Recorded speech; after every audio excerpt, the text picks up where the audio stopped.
What the story say? Midday. Tell me something. Do you hear the voices of people? Do you hear voices of women? No? Well,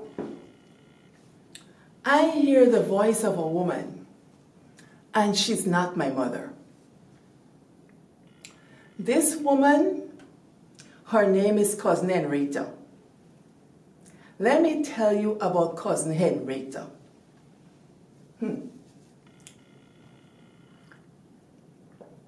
Cousin Henrietta was my neighbor. She's not really my cousin, not by blood. But the way she acted was like cousin. That's how it happens in Buxton.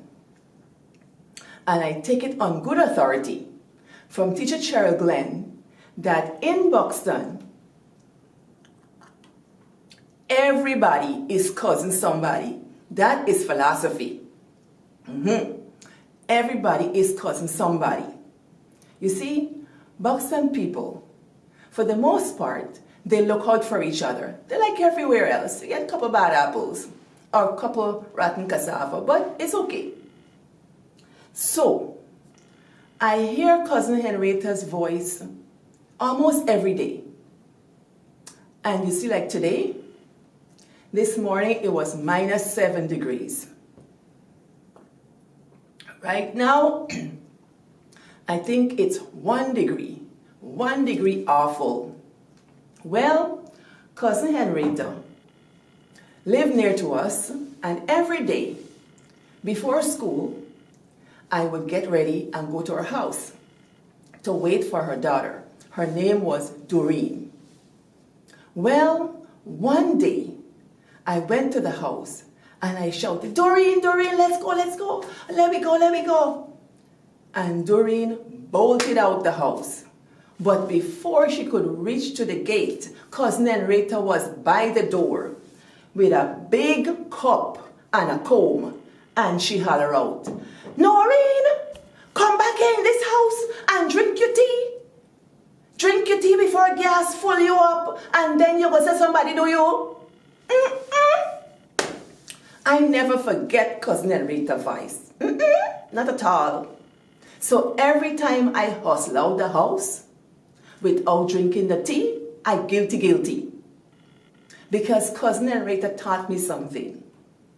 And as I was thinking about this, you know how we know, and more importantly, where we know from, I started to think that we know from the Cousin Henriettas.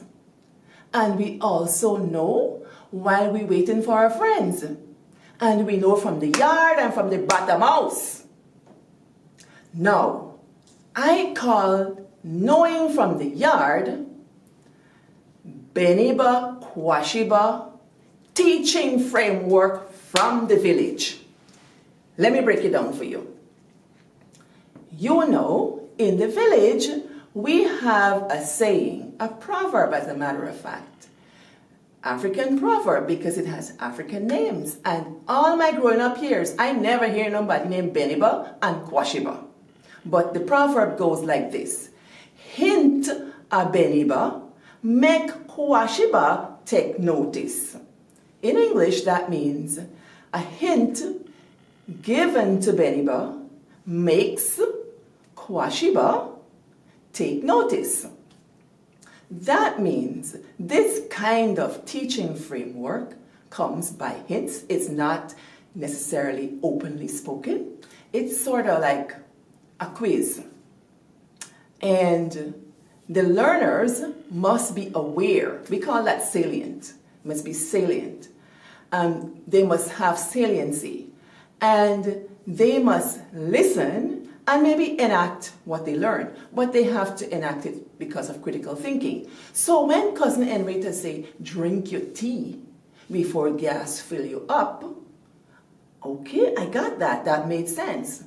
But when she said, before you go to obe your man and say somebody, do you, I nearly dead, oh Lord. In Buxton, People like to think sometimes that somebody do them something, like, like witchcraft, like curse, like obia. Yeah. If they get ailments, they say somebody do them. The first thing I learned from Cousin Henrietta, I must take 100% responsibility for my behavior and for the consequences of my behavior. If I didn't drink the tea, I would get sick. And then I can't blame anyone. And that's something I carry all throughout my life. But before I got to Cousin Henrietta's house, I forget to tell you this little story. I didn't drink my grandmother's tea. And my grandmother was a tea maker. Let me tell you.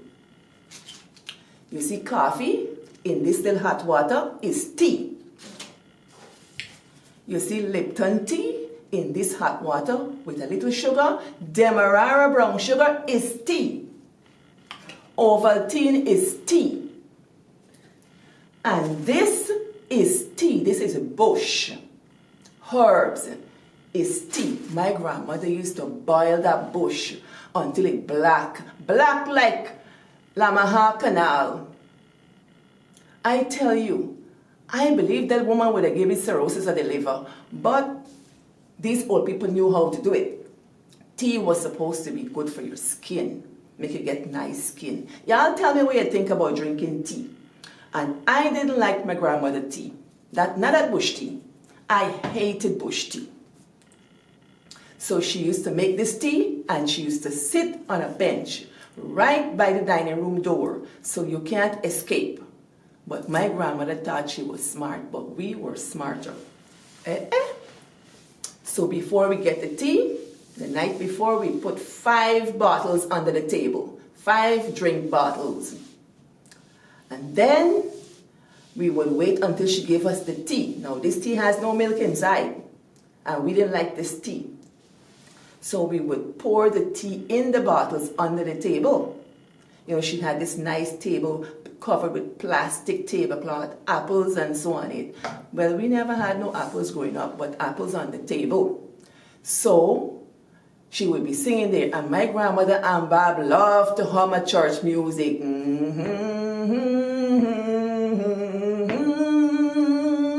And as she hummed, we poured the tea in the bottle so that she can't hear. So my grandmother never caught us because, she was old and maybe she never went under the table. But that's my encounters with tea. Now, in looking back, I just want to know, what do you guys think about tea? And what do you think about learning from the yard and learning about bush? Bush is a big thing now. People even carry bush to America because they want the bush tea. Well, let me talk about that. What good?